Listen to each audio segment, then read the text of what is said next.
মৌলের পর্যায়বৃত্ত ধর্ম একটা খুবই বোরিং একই সাথে খুবই ইম্পর্টেন্ট একটা চ্যাপ্টার প্রচন্ড মুখস্থবিদ্যার জিনিসপত্র থাকে এবং অনেক স্টুডেন্ট যেহেতু তারা সাধারণত ফার্স্ট ইয়ারে থাকতে এই চ্যাপ্টারটা পড়ে তখন তারা অনেক স্ট্রাগল করে। সো আজকের ভিডিওতে আমি মৌলের পর্যায়বৃত্ত চ্যাপ্টারটার একদম ইনডেপথ অ্যানালিসিস দিব যে এই চ্যাপ্টার থেকে কয়টা এমসিকিউ আসে, কোন টপিক থেকে আসে, কিভাবে পড়তে হবে, কোন টপিকে কিভাবে আমাদেরকে ইম্পর্টেন্স দিতে হবে, সবকিছু নিয়ে আলোচনা করব। ভিডিওটা শেষ পর্যন্ত দেখার চেষ্টা করবো, চ্যানেলটা সাবস্ক্রাইব করে রেখো। একই সাথে এটা কিন্তু আমাদের একটা চলমান সিরিজ, বিকজ আমরা অলরেডি গুণগত রসায়নের সিমিলার একটা অ্যানালিটিক্যাল ভিডিও তোমাদেরকে দিয়েছিলাম। তো তোমরা যেহেতু অনেকে বলেছিলে যে ভাইয়া পরের চ্যাপ্টারগুলোর একটা সিরিজ বানিয়ে দেন, তাই আমি সিরিজটা বানিয়ে দিচ্ছি। সবাই ভিডিওটা শেষ পর্যন্ত দেখার চেষ্টা করো। মৌলের পর্যায়বৃত্ত ধর্মে টোটাল টপিক আছে 17টা, টোটাল 17টা টপিক। আমি আমার বই থেকেই যেটা এখানে সুন্দর মতো আমি আগে কাজটা করে রেখেছি, আমি সুন্দর মতো এখানে লিখে দিচ্ছি। যেটা হচ্ছে আমাদের টপিক লিস্ট, এবং টপিক লিস্টের মধ্যে যদি আমি একদম টপিকগুলোকে অ্যানালিসিস করি, প্রথমে আছে পর্যায়বৃত্ত সারণী, অর্থাৎ আমরা বলতে পারি পিরিয়ডিক টেবল, পর্যায়বৃত্ত সারণী পিরিয়ডিক টেবল। তারপরে সেকেন্ড টপিক হচ্ছে আমাদের বিভিন্ন ব্লক ধর্ম, আমরা বলতে পারি বিভিন্ন হচ্ছে যে আমাদের ব্লকে যে মৌলগুলো আছে তাদের ধর্মাবলী। তারপর হচ্ছে যে আমাদের পর্যায় সারণীর অবস্থান নির্ণয়, পর্যায় সারণীর অবস্থান, অর্থাৎ এক একটা মৌল পর্যায় সারণী কোথায় অবস্থান করছে। তারপর 4 নাম্বার হচ্ছে বিভিন্ন অবস্থান্তর মৌলের বৈশিষ্ট্য।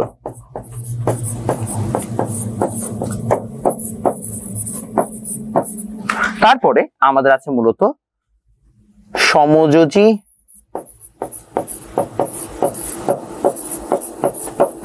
আর হচ্ছে জটিল যৌগ। তো সমযোজী সন্নিবেশ বন্ধন এবং জটিল যৌগ। এরপরে আমাদের আছে এই জায়গায় পর্যায়বৃত্ত ধর্ম।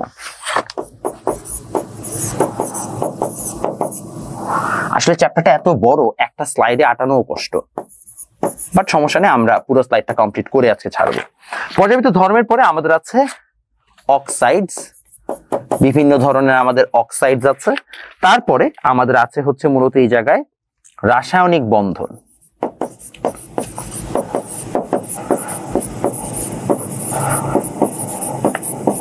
রাসায়নিক বন্ধনের পরে আছে অরবিটালের অতিক্রমণ। ঠিক আছে, অরবিটালের অতিক্রমণ। তারপরে আমাদের আছে হচ্ছে যে সংকরায়ন বা হাইব্রিডাইজেশন, সংকরায়ন বা হাইব্রিডাইজেশন। তারপরে আছে জটিল যৌগ,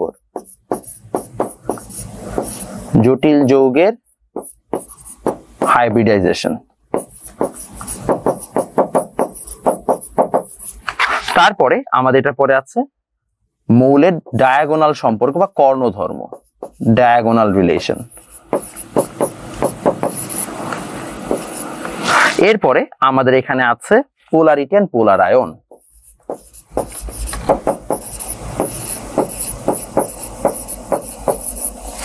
পোলার আয়নের পরে আমাদের এখানে আছে ভ্যান ডার ওয়ালস,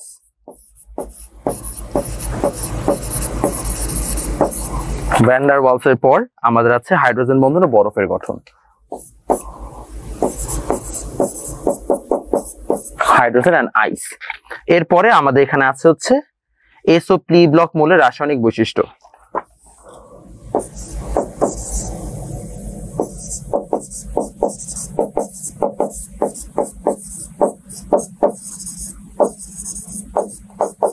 এই তো। আর ফাইনালি এখানে আরেকটা আছে জটিল যৌগের নামকরণ, আমি লেখার জায়গা পাচ্ছি না। এখন আমরা এই প্রত্যেকটার আসলে আমরা অ্যানালিসিস দেখবো যে আসলে এখান থেকে কয়টা বোর্ডে সিকিউ কোশ্চেন আসছে, কয়টা এমসিকিউ আসছে এবং কতগুলা কি করে আসছে।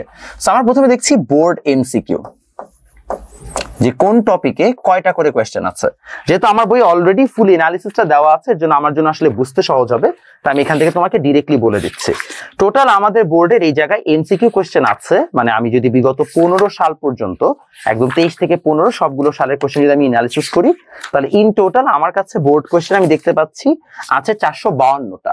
452টার মধ্যে এখন আমরা অ্যানালিসিস করছি যে কোথা থেকে কোনটা কতটুকু আসছে। পর্যায় সারণী থেকে এখানে টোটাল কোয়েশ্চেন আসছে আমাদের 9টা এবং হচ্ছে মানে টোটাল আসছে 19টা।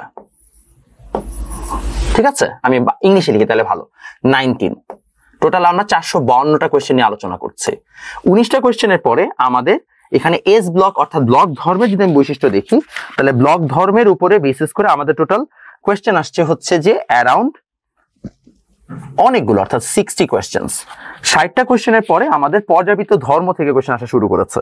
পর্যাবৃত্ত ধর্মে যদি আমরা দেখি তাহলে 69 থেকে শুরু করে আমাদের কোয়েশ্চেন আসছে এই জায়গায় অ্যারাউন্ড হচ্ছে যে 107। 69 থেকে 107 মানে হচ্ছে আমাদের প্রায় 47টা কোয়েশ্চেন, মানে 48 কোয়েশ্চেন্স। 48 কোয়েশ্চেনের পরে যদি আমরা অবস্থান্তর মূল্যের কথা চিন্তা করি, ও সরি 48 না, আমি একটু ভুল করেছি এই জায়গায়, 125 পর্যন্ত, রাইট? সো অ্যারাউন্ড আমাদের এই জায়গায় প্রায় হচ্ছে যে 65টা কোয়েশ্চেন আসছে। 65টা কোয়েশ্চেন পরে আমাদের বিভিন্ন মূলের অক্সাইড থেকে কোয়েশ্চেন আসছে 126 থেকে 149, মানে হচ্ছে 25টা কোয়েশ্চেন। তারপরে এখান থেকে হিসাব করে যদি আমরা রাসায়নিক বন্ধনের কথা চিন্তা করি তাহলে রাসায়নিক বন্ধনে আমাদের কোয়েশ্চেন আসছে অ্যারাউন্ড, বেশি না, রাসায়নিক বন্ধন থেকে আমাদের কোয়েশ্চেন আসছে হচ্ছে যে 10টার মতো। দেন আমাদের যদি অরবিটালের কথা চিন্তা করি, অরবিটাল তারপরে হচ্ছে যে অরবিটাল অধিক্রমণ, এখান থেকে আমাদের কোয়েশ্চেন আসছে বেশি না, মাত্র 7টা, তো 7। সংকরায়ন বা হাইব্রিডাইজেশন থেকে যদি আমরা কোয়েশ্চেন দেখি তাহলে এখানে আমরা হিউজ টাইপের কোয়েশ্চেন দেখতে পাবো। হাইব্রিডাইজেশনের উপরে অ্যারাউন্ড 200 থেকে শুরু করে প্রায় আমাদের এই জায়গায় অনেক কোয়েশ্চেন আসছে, 267, মানে প্রায় 67 কোয়েশ্চেন আসছে। জটিল যৌগের যদি আমরা নামকরণ দেখি তাহলে জটিল যৌগের নামকরণ থেকে আমাদের কোয়েশ্চেন আসছে, বেশি আসে নাই, জটিল যৌগ থেকে আসলে কোয়েশ্চেন সেরকম আসেই নাই, নামকরণ থেকে উঠতে গেলে 4টার মতো কোয়েশ্চেন আমাদের আসছে। এরপরে ডায়াগোনাল যে রিলেশনশিপ আছে, ডায়াগোনাল রিলেশনশিপ থেকে ডিরেক্টলি আমরা কোয়েশ্চেন আলাদা করতে পারি নাই, বিকজ এগুলো খুবই মিনিমাল লেভেলের আসছে। পোলারিটি এন্ড পোলার আয়ন থেকে আমাদের ভালো অ্যামাউন্ট অফ কোয়েশ্চেনই আসছে। পোলারিটি পোলার আয়ন থেকে আমরা দেখতে পাচ্ছি অ্যারাউন্ড আমাদের কোয়েশ্চেন এসেছে এখানে, যদি আমরা একটু বইটা ঘাটি, প্রায় 150 থেকে শুরু করে এইটা, মানে হচ্ছে প্রায় 36 কোয়েশ্চেন্স। ভ্যান ডার ওয়ালস থেকে মোটামুটি কোয়েশ্চেন আসছে, এই পাখিগুলো থেকে খুবই কম অ্যামাউন্ট অফ কোয়েশ্চেন আসছে। পর্যাবৃত্ত ধর্ম থেকে অনেকগুলো কোয়েশ্চেন আসছে, আমি এটা হিসাব করতে ভুলে গেছি, এখানে প্রায় আমার যতটুকু মনে হচ্ছে 70টার মতো কোয়েশ্চেন আসছে। বাকি যতগুলো আছে সেখান থেকে কম কম কোয়েশ্চেন আসছে, অর্থাৎ এগুলো হচ্ছে আমাদের মেজরিটি টপিক। সো খেয়াল করে দেখো, বোর্ডের এমসিকিউ তুমি যদি অ্যানালিসিস করো তাহলে সব টপিক থেকেই কোয়েশ্চেন আসছে, কোনো টপিক তুমি বাদ দিতে পারবে না। বাট মোস্ট ইম্পর্টেন্ট টপিক হচ্ছে আমাদের ব্লক ধর্মগুলো, এখান থেকে প্রচুর অবজেক্টিভ আসতেছে। পর্যায় সারণীতে বিভিন্ন মৌলের অবস্থান থেকে ভালো কোয়েশ্চেন আসছে, দেখো এটা কিন্তু আমরা খুব একটা ইম্পর্টেন্স দিই না, বাট ভালো অ্যামাউন্ট অফ কোয়েশ্চেন আসে। পর্যাবৃত্ত ধর্ম থেকে অনেক কোয়েশ্চেন আসে, সংকরায়ন থেকে অফকোর্স অনেক বেশি কোয়েশ্চেন আসে, ইনফ্যাক্ট পোলারিটি পোলার আয়নের কনসেপ্ট থেকে অনেক বেশি বেশি কোয়েশ্চেন আসতেছে। তাহলে এই হচ্ছে আমাদের ওভারঅল আইডিয়া। এইটার পরে যদি আমরা একটু বোর্ড সিকিউ খেয়াল করি তাহলে এখানে আমরা বেশ কিছু ইন্টারেস্টিং অ্যানালিসিস দেখতে পাবো। বোর্ড সিকিউতেও আমরা মূলত হচ্ছে বিগত এই 23 থেকে 15 সালের পর্যন্ত আমরা বিগত 5 বছর কোয়েশ্চেন দেখছি, 19 পর্যন্ত কোয়েশ্চেন দেখছি। 19 পর্যন্ত আমরা কোয়েশ্চেন অ্যানালিসিসটা করবো, এটা আমি আমার বই থেকে অ্যানালিসিস করে দেখাচ্ছি যে আসলে এখানে কি কি জিনিসপত্র বারবার এসেছে। এর মধ্যে যদি আমি তোমাকে একদম এখান থেকে আমি আগে অ্যানালিসিসটা করে রেখেছি আমার মাথায়, তারপর যদি তোমাকে একটু আরেকবার বোঝানোর চেষ্টা করি, মেজরিটি কেসেসে কোয়েশ্চেন আসলে দিন শেষে এই কয়েকটা টপিক থেকেই আসে। নাম্বার 1 সবচেয়ে ইম্পর্টেন্ট টপিক হচ্ছে আমাদের সংকরায়ন, এটা হচ্ছে most amount of questions, most. এটার পরে তুমি যদি র্যাঙ্কিং এ যাও তাহলে সেকেন্ড মোস্ট ইম্পর্টেন্ট কোয়েশ্চেন ছিল হচ্ছে আমাদের পর্যাবৃত্ত ধর্ম থেকে, সেকেন্ড মোস্ট ইম্পর্টেন্ট। এই দুইটা টপিক থেকে বারবার হচ্ছে যে আমাদের কোয়েশ্চেন আসতেছে। ইনফ্যাক্ট অনেক সময় আমাদের যেটা হয় সেটা হচ্ছে যে এই দুইটার পাশাপাশি অনেক সময় আমাদের, যেমন হচ্ছে ঢাকা বোর্ড 23-এ কোন একটা কোয়েশ্চেন ম্যাগনেটিক নাকি প্যারাম্যাগনেটিক এই টাইপের কোয়েশ্চেন চলে আসছে। ম্যাগনেটিক প্যারাম্যাগনেটিক কোয়েশ্চেন মানে কি, সেটা অবস্থান্তর মূল্য থেকে আসছে। এটা থার্ড মোস্ট ইম্পর্টেন্ট হচ্ছে যে আমাদের টপিক, যেখানে বারবার আমাদের জটিল কি আসে, এখান থেকে রঙের কোয়েশ্চেন গুলো আসে, জটিল যৌগের গঠন গুলো আসে। সো অবস্থান্তর মৌলের এই টাইপের কোয়েশ্চেন গুলো এখান থেকে বারবার চলে আসছে। এই হচ্ছে যে ঘুরে ফিরে আইডিয়া, জেনারেট ডিজেনারেট এই টাইপের কোয়েশ্চেন, এবং হাইড্রোজেন বন্ধন থেকে কিংবা বাকি টপিক গুলো থেকে 2 মার্ক 1 মার্কের কোয়েশ্চেন বারবার আসছে। সো ঘুরে ফিরে এই কয়েকটা টপিক করলে তোমার কিন্তু অলমোস্ট হচ্ছে যে মানে সিকিউর হচ্ছে যে একটা ভালো প্রিপারেশন ডান। ইনফ্যাক্ট আমি সিকিউর জন্য সবসময় রেকমেন্ড করি, যত যাই হোক চ্যাপ্টারের সংকরায়ন তুমি যদি ভালোভাবে পারো, পর্যাবৃত্ত ধর্ম পারো, অবস্থান্তর মৌলের হচ্ছে যে বৈশিষ্ট্যগুলো পারো, তাহলে তোমার মোটামুটি সিকিউর জন্য তুমি এই চ্যাপ্টার থেকে ভালো মতো একটা অ্যান্সার করার মতো অ্যাবিলিটি পেয়ে যাবা। এখন আমাদের এইটার পরবর্তীতে যেটা দরকার সেটা হচ্ছে এখন একটু আমরা চলে যাব আমাদের অ্যানালিসিস, এটাকে কি বলে, ইঞ্জিনিয়ারিং অ্যানালিসিস, মেডিকেল অ্যানালিসিস আর ভার্সিটি অ্যানালিসিসে।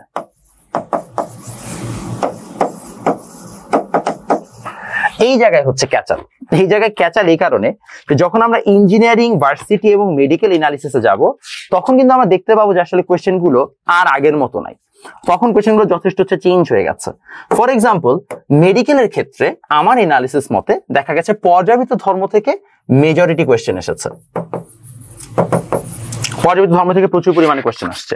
হাউএভার, যদি আমরা অন্যান্য কোয়েশ্চেনগুলো দেখি, যেমন ফর এক্সাম্পল অক্সাইড থেকে খুব একটা কোয়েশ্চেন আসে না, বাট মেডিকেল থেকে অক্সাইডও ভালো অ্যামাউন্ট অফ কোয়েশ্চেন আসছে।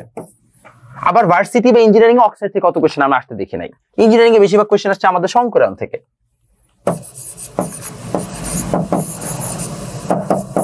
কিংবা আমাদের মূলত অবস্থান্তর মৌল থেকে আসছে। ভার্সিটিতে আবার খুব পাঁচ মিশালি কোয়েশ্চেন আসছে। ঢাকা ইউনিভার্সিটির কথা চিন্তা করলে একরকম, সকল ভার্সিটির কথা চিন্তা করলে একরকম। তাহলে ওভারঅল আমাদের কনসেপ্টটা কি দাঁড়ায়?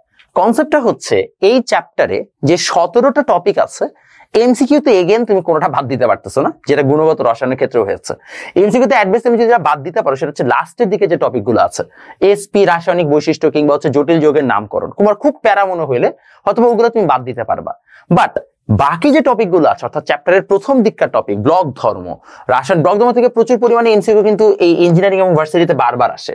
সো এই টাইপের কোশ্চেনগুলো যখন তুমি অ্যানালিসিস করবা, তখন তুমি কোনোটাই বাদ দিতে পারছো না। এবং আমাদের মৌলের পর্যাবৃত্ত ধর্ম চ্যাপ্টারটাতে তোমাকে এইভাবেই পড়তে হবে। মৌলের পর্যাবৃত্ত ধর্ম চ্যাপ্টারটা তো অনেক বড়, বিভিন্ন বইয়ে, আমার বইয়ে আমি এটাকে টোটাল 75 পেজের মধ্যে কমপ্লিট করেছি। সো যদি কারো মনে হয় যে এই চ্যাপ্টারটা এই বই থেকে তোমার পড়লে তোমার জন্য অনেক ইজিয়ার হবে এবং বইটা রিভিউ যেহেতু যথেষ্ট ভালো এসেছে, তাহলে অবশ্যই আমাদের সাথে যোগাযোগ করে বইটা কিন্তু নিয়ে নিতে পারো।